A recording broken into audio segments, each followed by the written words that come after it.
Bom, então, mais uma vez, Júlia chegou. Boa tarde a todos vocês. Nossa aula de hoje é sobre o sistema colonial espanhol.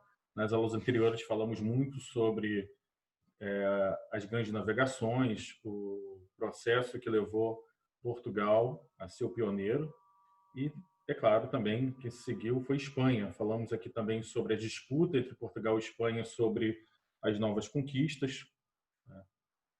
Portugal chegou até o Extremo Oriente através do chamado périplo africano, contornando, né, o litoral da África, enquanto que a Espanha tinha um projeto, né, para não entrar em choque com o projeto português, tinha que ter projeto do Cristóvão Colombo, que era da circunnavegação da volta à Terra, né, navegando na direção oeste para chegar no leste, né, no Oriente. Só que aí ele acaba, sem querer, meio que sem querer, ele acaba descobrindo um novo território, né, um novo continente inteiro. E da colonização espanhola, ela vai se concentrar principalmente na América. Portugal vai se concentrar, a princípio, no Extremo Oriente, né, na Índia Oriental, e um pouco na África, só depois, em 1530, né, a partir de 1530, que se inicia o processo de colonização do Brasil, o que chamamos hoje de Brasil. O projeto colonial português, ele fica meio que na geladeira durante 3 décadas, se concentrando principalmente no comércio de especiarias orientais. Quando esse comércio passa a sofrer ataque da Holanda, ele fica enfraquecido pelos altos custos, a extensão do Império Colonial Oriental Português. Eles começam a se concentrar, então, para também não perder o Brasil, tomado posse em 1500 para a Holanda, para a França ou qualquer outro país. Portugal, então, decide implementar a indústria açucareira, né, a plantation da cana-de-açúcar aqui no Brasil, para tornar viável a colonização. Já a Espanha, vamos ver que a Espanha segue um caminho um pouco diferente. Uma parte, só a gente notar na atualidade que nossos vizinhos da América Latina todos falam espanhol, tirando a Guiana Francesa, a Guiana Inglesa e o Suriname, quase que a totalidade da América fala espanhol. Isso se dá pelo passado colonial espanhol. Então, a dominação espanhola, como a gente conhece, a dominação mesmo sobre as grandes civilizações da Mesoamérica, porque, ao contrário dos portugueses, que quando chegaram aqui na América do Sul, chegaram aqui onde é hoje o Brasil, encontraram tribos dispersas, né, do tronco linguístico tupi e guarani. Essas tribos viviam de maneira esparçada no litoral, né, um pouco no interior, mas principalmente no litoral atlântico. Essas tribos aqui no Brasil não conheciam uma sociedade mais organizada, mais civilização mesmo, né, com governo, leis, escrita, conhecimento da metalurgia, nada disso. Né? A gente pode dizer que os índios do Brasil viviam no estágio de barbárie neolítica, ou seja, não conheciam leis, não tinham uma organização social com governo mais avançado, não conheciam metal, só conheciam, utilizavam ferramentas de pedra e madeira. Então, já na Espanha, a Espanha encontra na região da Mesoamérica, onde é hoje a América Central e o México, eles encontram, então, a princípio, sociedades muito avançadas, os maias e os astecas. E essas sociedades, né, já eram impérios, né, com um governo centralizador, explorando outros povos mais fracos, cobrando impostos, impondo sua vontade política através de força militar, administrando os recursos da coroa para fazer obras. Então, quando os espanhóis chegam na cidade do México, né, não a atual cidade do México, mas a capital do Império Azteca, eles encontraram, então, aquelas cidades enormes, com construções altas, templos, as pirâmides, né, que são símbolo da arquitetura mexicana, aquelas pirâmides de Azteca, os prédios, o palácio do imperador Azteca. E eles conseguem conquistar, então, esse povo que tinha também conhecimento de metalurgia, ou seja, por mais que os astecas não conhecessem o ferro, eles sabiam trabalhar com ouro e pedras preciosas, faziam joias de um apuro técnico impressionante. Eles conheciam essas tribos, esses povos, não tribos, né? Os astecas e os maias constituíam, então, civilizações bem avançadas, porque eles conheciam, além de conhecimento urbanístico, de engenharia, arquitetura, eles também dominavam a astronomia.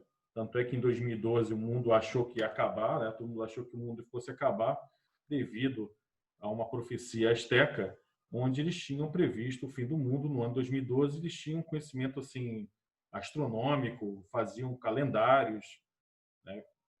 Mais à frente tinham um domínio da matemática muito avançado. A gente deve lembrar, por exemplo, que os gregos e os romanos não conheciam o zero, ao contrário dos árabes, indianos e chineses. Os astecas tinham dois tipos de zero.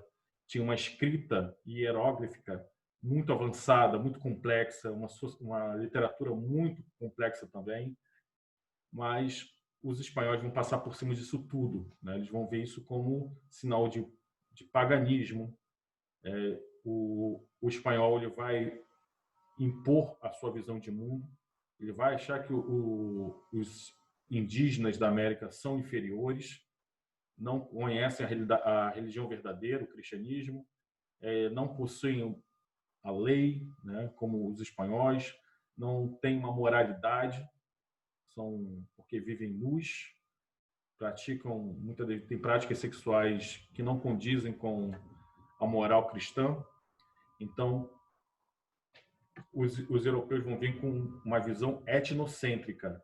Eles vão julgar os indígenas não pelos valores que os indígenas construíram, mas sim pelos valores que eles carregam do cristianismo católico e dos seus valores europeus. Então, os espanhóis possuíam, e até hoje, né, possuem, não todos, uma visão etnocêntrica, quando você julga o outro através dos seus valores, do seu olhar, não levando em conta as particularidades e as características próprias da outra sociedade, do indígena. Então, o grande conquistador do Império Azteca será o Hernán Cortés, em 1442. Ele, com um exército pequeno, uma tripulação pequena, ele consegue se infiltrar no território azteca e derrubar um exército muito maior que o dele,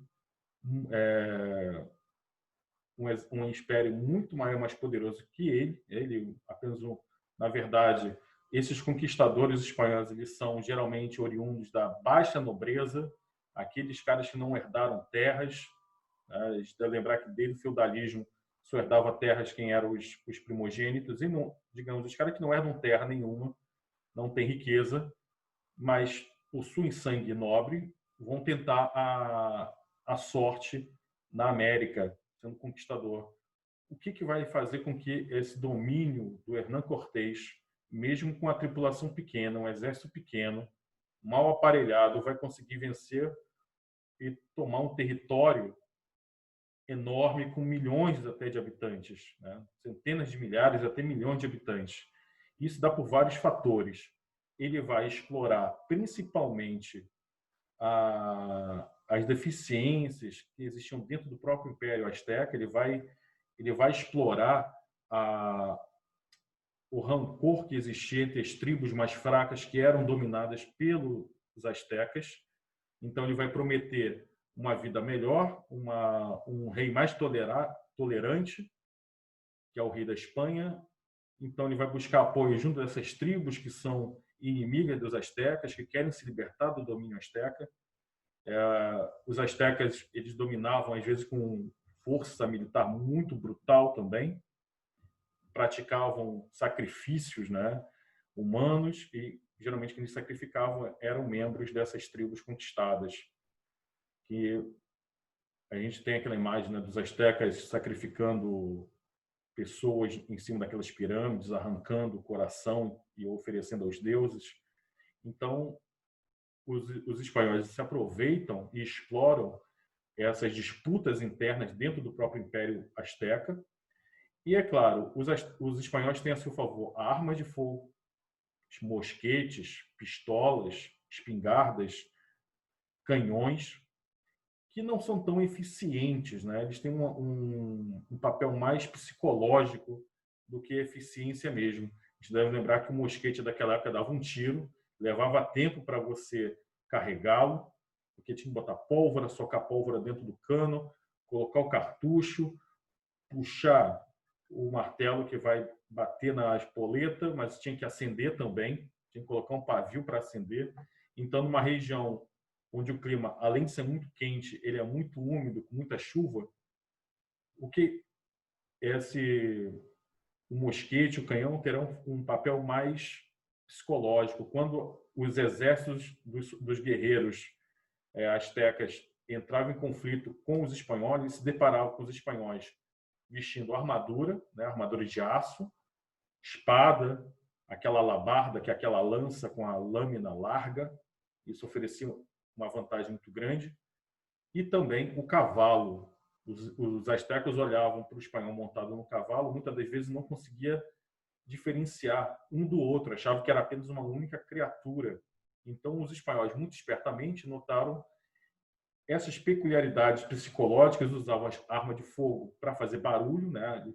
A arma de fogo faz barulho, luz, né? O flash, a fumaça da pólvora, o cheiro, e o fato de matar alguém em distância provocava um efeito psicológico muito forte nos astecas.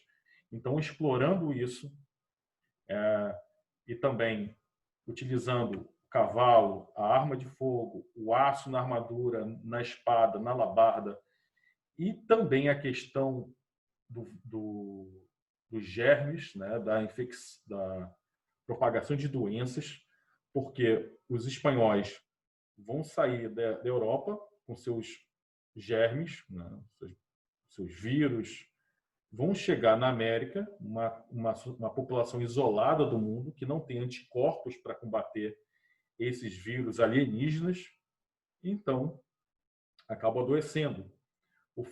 É engraçado que os espanhóis, ao estuprarem as indígenas tinham sífilis, mas uma sífilis fraca, muito fraca. Às vezes era somente uma erupção nos lábios, na pele, devido ao estilo de vida indígena muito próximo à natureza, vivendo junto à natureza. Mas quando o espanhol estuprava as indígenas, ele pegava essa doença, a sífilis, que era fraca nos indígenas, o vírus sofreu uma mutação, virava uma doença mortal, o espanhol doente voltava a estuprar outras indígenas, passava a doença para as índias, essas indígenas passavam, por sua vez, aos homens, e aí todo mundo ficava doente com sífilis. Uma simples gripe trazida da Europa também promovia um morticídio, né? E fora, quando os espanhóis tomaram o Império Azteca, eles substituíram simplesmente o poder do imperador azteca pelo poder dos espanhóis. Então, eles mantiveram a estrutura de dominação azteca sobre outras tribos, substituindo pelos próprios espanhóis. Na América do Sul, onde é hoje a região do Peru, principalmente, nos Andes, na região andina, o Império Inca, né, também foi derrubado, conquistado da mesma forma pelo Francisco Pizarro. Ele também vai usar uma estratégia muito próxima. Ele vai se aproveitar que havia uma disputa interna na própria realeza inca entre o imperador e o irmão dele. O Pizarro se aproveita, se une com o irmão, utiliza a força militar desse irmão insatisfeito com o Império Inca, toma o poder, depois mata os dois, né?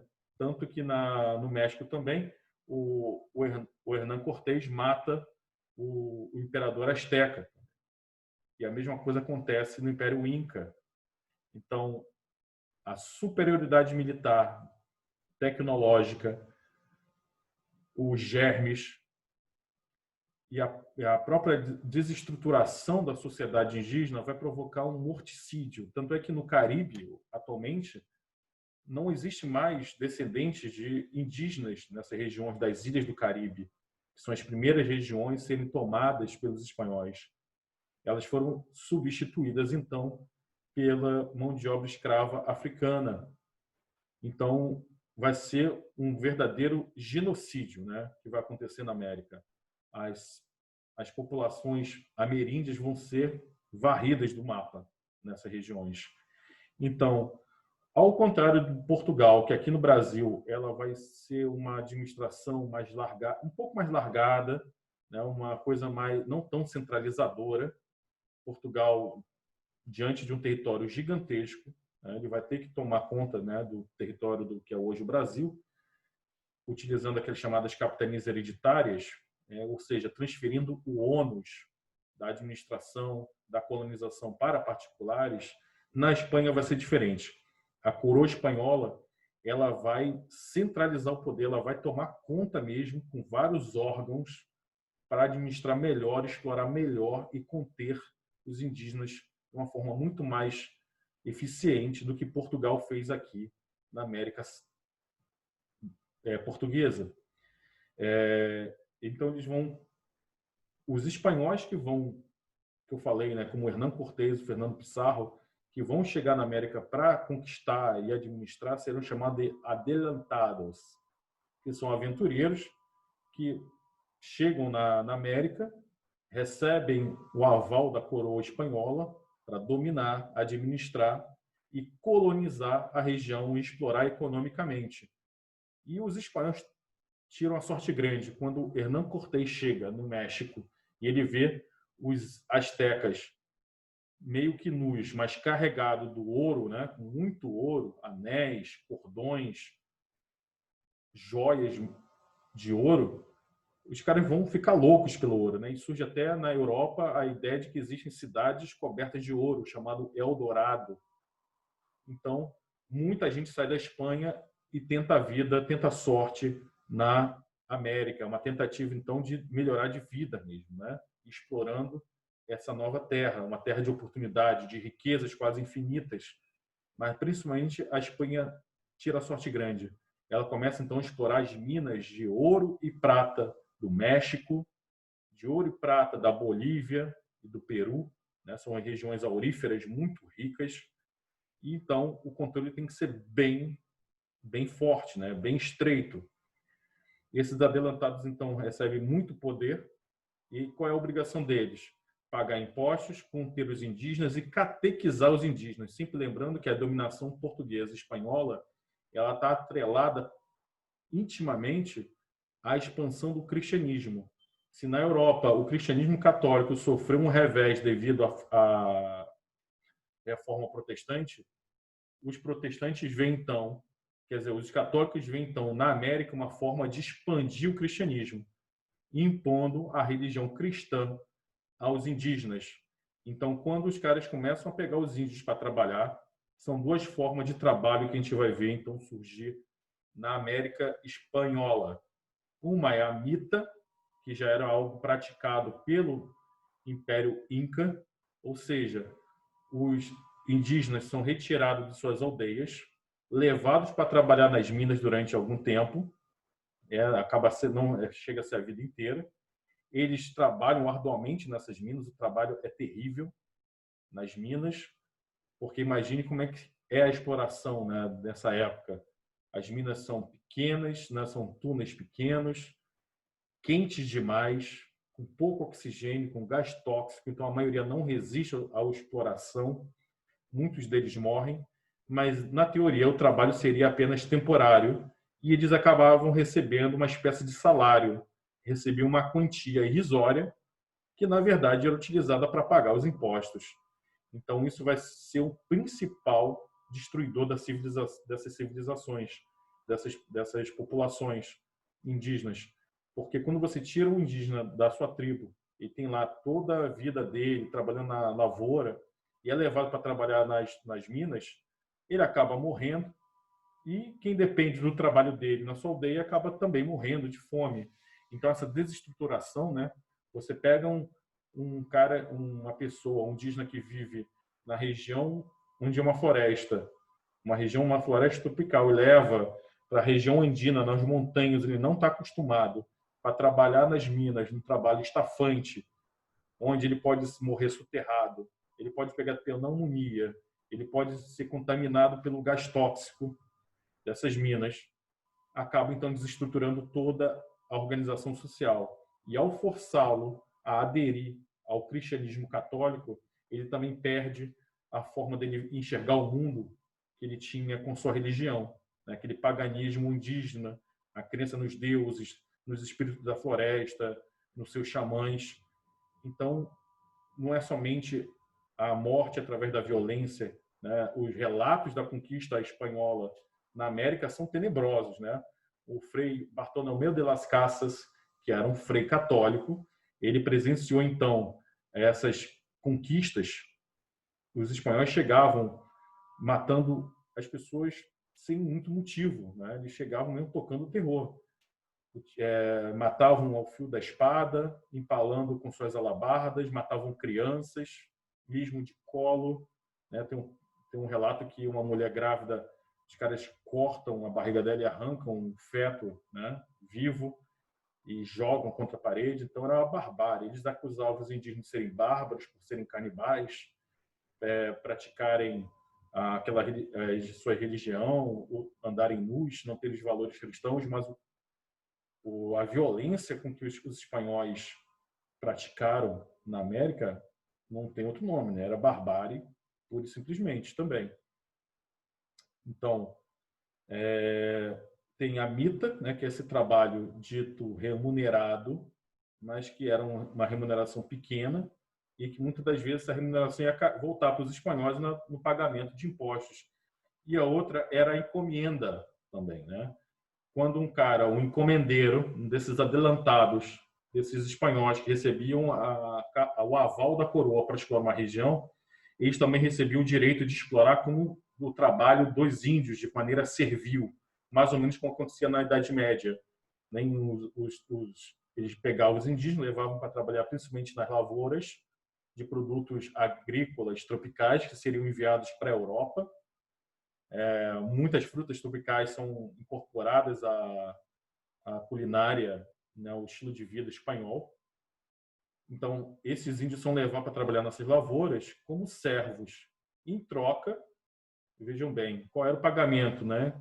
O encomendeiro, o espanhol que encomendava esses servos, né, esses indígenas, tinha a obrigação de catequizá-los, cuidar da educação espiritual cristã desses índios. Então, no final das contas, era trabalho, uma exploração, né? Um trabalho compulsório, um trabalho servil, que a gente não chama de escravidão, mas também não era algo muito superior à escravidão. Como eu falei, em regiões onde a população indígena foi quase que completamente massacrada, então utilizou-se mão de obra escrava africana, principalmente na região do Caribe, onde é hoje Cuba, Porto Rico, São Domingos, o Haiti e aquelas ilhas ali do que os professores de geografia chamam de América Central Insular. Então, para a gente ver como a organização espanhola era bem mais complexa, nós temos então vários órgãos, né, da estrutura política colonial. Vocês podem acompanhar na apostila, no capítulo 12, né, a apostila 3, é o primeiro capítulo da apostila 3, eu acho. Temos então o Conselho Supremo das Índias. A coroa espanhola então monta um órgão para administrar, para fiscalizar os funcionários que funcionários espanhóis, sempre espanhóis, nascidos na Espanha, fiéis à coroa espanhola, que eram escolhidos a dedo para fiscalizar principalmente a exploração e a produção aurífera, né, de metais preciosos. Não deixar a bagunça que vai acontecer mais tarde aqui no Brasil, quando os brasileiros descobrem, né, as entradas e as bandeiras paulistas encontram ouro na região das Minas Gerais. Para não acontecer aquela bagunça, né, os espanhóis vão fazer um conselho, um órgão bem organizado, bem centralizador. Tinha também as chamadas casas de contratação, que administravam estritamente a produção de metais preciosos, sempre essa preocupação de metais preciosos. A gente deve lembrar que século XVI, XVII, a ideia do mercantilismo espanhol é o metalismo. Como a Espanha ela encontra jazidas de ouro e prata em larga escala na América, o foco do enriquecimento espanhol é explorar ao máximo essas riquezas e levar para a Espanha, entesourar essa riqueza toda ao máximo. E isso vai ser depois um tiro no pé da Espanha, porque a Espanha não vai desenvolver manufatura, não vai buscar outras maneiras de proteger a sua economia. Ao contrário, por exemplo, da Holanda, ao contrário, principalmente da Inglaterra, que vai apostar principalmente no comércio ultramarítimo e na produção de produtos manufaturados. O excesso de ouro e prata da América pela Espanha na Europa vai criar um caos econômico na Europa, vai criar hiperinflação. O excesso de ouro e prata vai gerar uma desvalorização da moeda. Mas até lá, né, eles vão fazer de tudo para conseguir explorar, sugar o máximo de ouro e prata da América, da região, principalmente do México e do Peru. E eles vão, como é um território muito grande, é a América praticamente inteira, né? América do Norte, América Central e América do Sul e o Caribe. Então eles vão dividir a região da América em vice-reinados. Eles vão escolher então uma espécie de vice-rei, que vai ser um rei, né? Alguém representando a autoridade do rei da Espanha. Então eles vão dividir o México, o que é o México, a América Central e o que é hoje parte dos Estados Unidos. Se vocês notarem, a parte oeste dos Estados Unidos, o Pacífico, tem muitos nomes, né? São Francisco, Colorado, Novo México, são nomes hispânicos. E isso acontece porque essa região, a Califórnia também era da Espanha, essas regiões todas faziam parte do Império Espanhol. Então, o vice-reino da Nova Espanha era o México, a América Central e o que é hoje a parte oeste dos Estados Unidos. Tinha o vice-reinado também do Peru, que aí incluía Peru, Bolívia, Equador. Tinha também Nova Granada, a última região libertada da Espanha do domínio muçulmano. Incluía Colômbia, Panamá e Equador. E o Rio da Prata, né? Para quem gosta de futebol, tem o River Plate, o vice-reino da Prata, era hoje Paraguai, Uruguai, parte do Chile e principalmente a Argentina. Então, também tinha as chamadas capitanias, por exemplo, as ilhas do Caribe, que não faziam parte desses vice-reinados, eram chamadas de capitanias.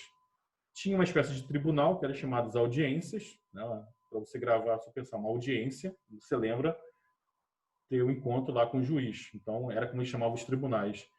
E uma coisa que a gente deve guardar também, mais tarde, talvez lá para o meio do ano, ou no ano que vem, quando a gente fala sobre a independência da América Espanhola, tem os chamados cabildos, ou ayuntamientos, que são as câmaras municipais, onde a elite, né, é como se fosse a Câmara de Deputados, né? Era uma Câmara onde a elite debatia a lei, debatia a administração, coisa e tal. Então, vamos falar um pouco, só para a gente fechar aqui, nosso tempo já está acabando, como era dividida a sociedade da América colonial espanhola. Então, nós tínhamos uma elite.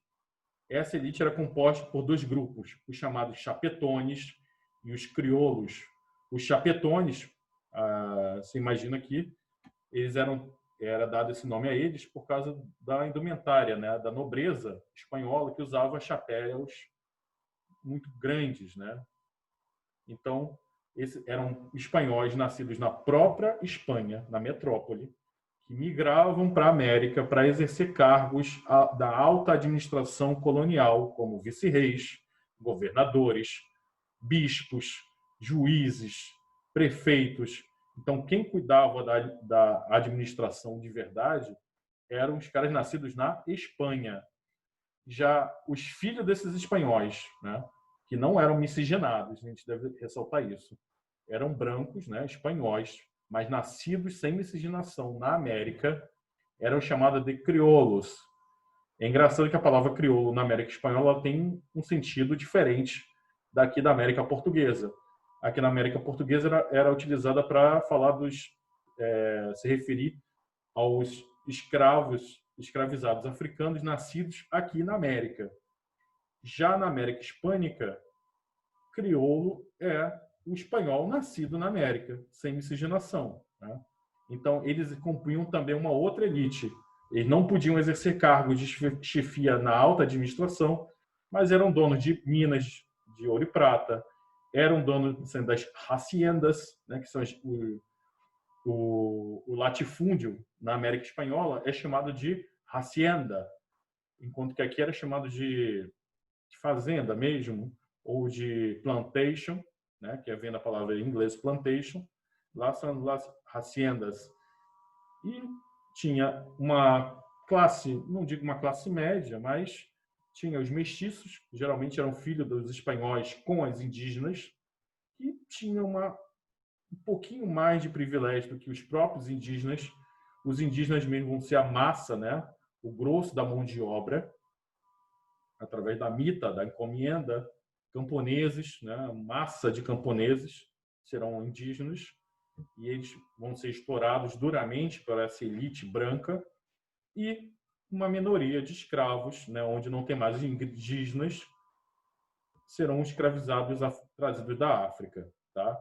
Alguma dúvida, gente, sobre esse assunto?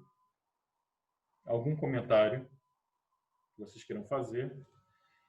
Bom, meninos, então, antes de mais nada, né, por favor, eu gostaria que vocês não saíssem ainda, que eu vou tirar uma foto para mandar para o nosso digníssimo coordenador,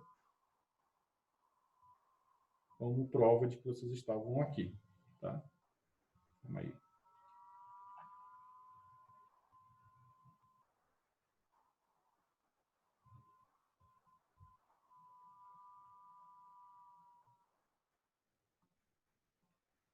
Então, meninos, muito obrigado pela atenção de vocês. Qualquer dúvida, vocês entrem em contato. Eu, mais tarde, ainda hoje, eu vou postar material na plataforma. Tá? Estes são os principais resultados. Muito obrigado pela atenção de vocês. Tenham uma excelente semana e até a próxima.